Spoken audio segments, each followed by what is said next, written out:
Welcome back, friends. Tonight we gather around the digital campfire to share a tale that begins in the quiet stillness of an ordinary night.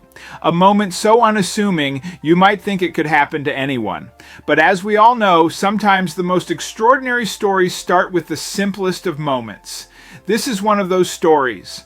A man named Manuel went to bed like any other night, unaware that his life was about to take a turn into the unknown.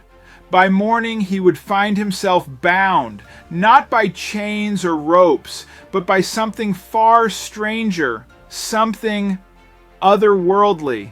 If you've ever wondered what it feels like to have your reality shift overnight, then settle in. You're not going to want to miss this. Let's dive in. It was a seemingly ordinary night for Manuel. He went to bed as usual, thinking about his mundane routine and the challenges of the next day. Little did he know that his life was about to take a dramatic turn. But before we start, smash the like button and make sure to subscribe if you haven't, and hit that notification bell so that you won't miss any new stories. Manuel woke up feeling an unfamiliar weight on his arm. He groggily looked down and saw a strange metal device wrapped tightly around his wrist. The device was sleek and metallic. With an almost futuristic design, he tugged and pulled, but it wouldn't budge. A panic set in. How did this thing get on his arm? Who put it there? He tried every tool in his house, pliers, screwdrivers, even a hacksaw, but nothing could make a dent in the device. It seemed impervious to all his attempts. But Manuel checked his house thoroughly, looking for any signs of a break-in. But everything was just as he had left it the night before. With no other option, Manuel sat on his couch, staring at the device. He knew he couldn't call the police. His past run-ins with the law made sure of that. It wouldn't take him seriously, and he didn't want to risk getting into more trouble, but he was determined to find out what this device was and how to get it off. Dawn turned into a blur as Manuel tried to go about his daily life, with the device still firmly attached to his wrist. It didn't hurt, but its presence was a constant reminder of the mystery he needed to solve. He decided to visit an old friend. Dr. Adrian's eyes widened when he saw the device. He examined it closely, running his fingers over the smooth metal surface and studying the intricate design. "This is unlike anything I've ever seen," he muttered, "but I need to run some tests." Manuel spent hours at Dr. Adrian's lab, watching as his friend used various instruments and machines to analyze the device. Finally, Dr. Adrian looked up, his face pale. "Manuel, this device is not just a piece of metal. See, it's a highly advanced piece of technology, possibly alien in origin." Manuel's heart pounded in his chest. "Alien? Are you serious?" Dr. Adrian nodded. "I can't explain it any other way. The materials and the technology used in this device are far beyond our current capabilities. It's designed to interface with the human body, possibly even the mind." But just as Manuel was about to ask more questions, there was a knock on the door. A tall man in a dark suit entered the room. His presence was imposing, and his eyes seemed to pierce through Manuel. "Mr. Manuel, I believe you need some answers," he said in a deep, calm voice. The man introduced himself as Agent Carter, a member of a secret government organization that dealt with extraterrestrial matters. He explained that the device on Manuel's wrist was a piece of alien technology known as a synaptic interface device, and it was used by an ancient alien race to gather information and interact with humans. Manuel was overwhelmed. "Why me? How did this get on my wrist?" Agent Carter sighed.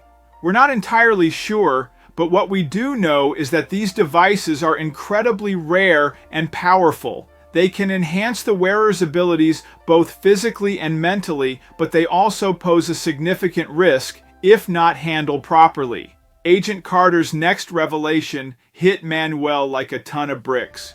"We believe that someone close to you was responsible for placing this device on your wrist." Manuel's mind raced.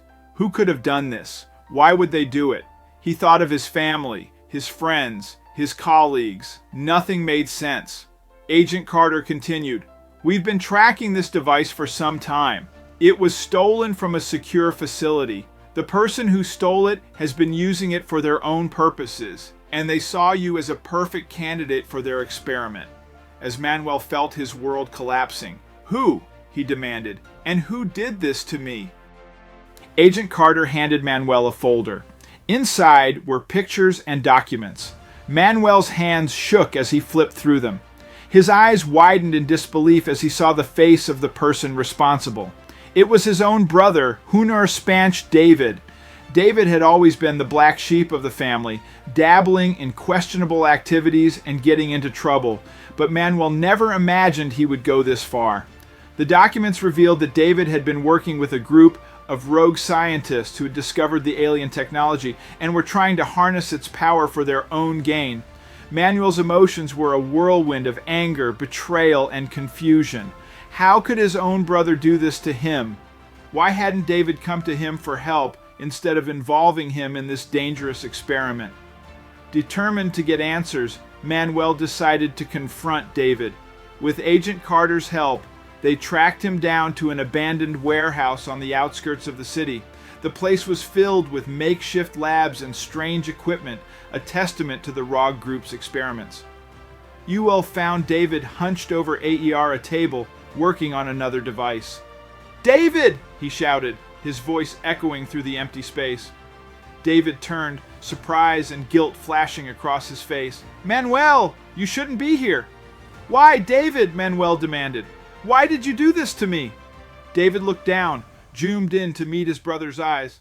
"I had no choice," he whispered. "They promised me money, power. I thought I could control it." David nodded, tears welling up in his eyes. "P.U. I'm so sorry, Manuel. I'll do whatever it takes to fix this." With David's help, they managed to deactivate the device. It fell from Manuel's wrist with a soft thud. He felt an overwhelming sense of relief, but the experience had changed him. He knew he couldn't just walk away from what had happened. Manuel decided to join Hent Carter's team, using his experience to help track down rogue elements who were trying to exploit alien technology. So he wanted to make sure that no one else would have to go through what he did. David, too, sought redemption. He agreed to work with the government, using his knowledge to help them understand and safely handle the alien technology. Months passed, and Manuel's life slowly returned to a semblance of normalcy.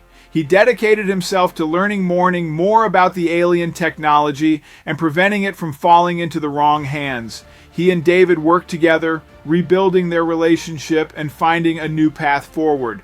The bond between them grew stronger as they faced challenges and dangers together. When to the synaptic interface device was just the beginning, Manuel and his team discovered more alien artifacts and technology, each with its own mysteries and dangers. And they formed a special unit dedicated to investigating and securing these items, ensuring that they were used for the benefit of humanity. Manano became a respected figure in the field, known for his bravery and determination. Yet this story inspired others to join the cause, and together they built a network of experts and allies. As Manuel looked back on the events that had changed his life, he felt a deep sense of gratitude to what had started as a terrifying and confusing ordeal had turned into a journey of discovery and growth. As the strange device that had once been a sore source of fear and confusion became a symbol of Manuel's journey, he kept it as a reminder of the challenges he had overcome and the new path he had chosen. It was a testament to the power of resilience, curiosity, and the human spirit. Manuel's story was a beacon of hope and inspiration, showing that even in the face of the unknown, we can find strength and purpose.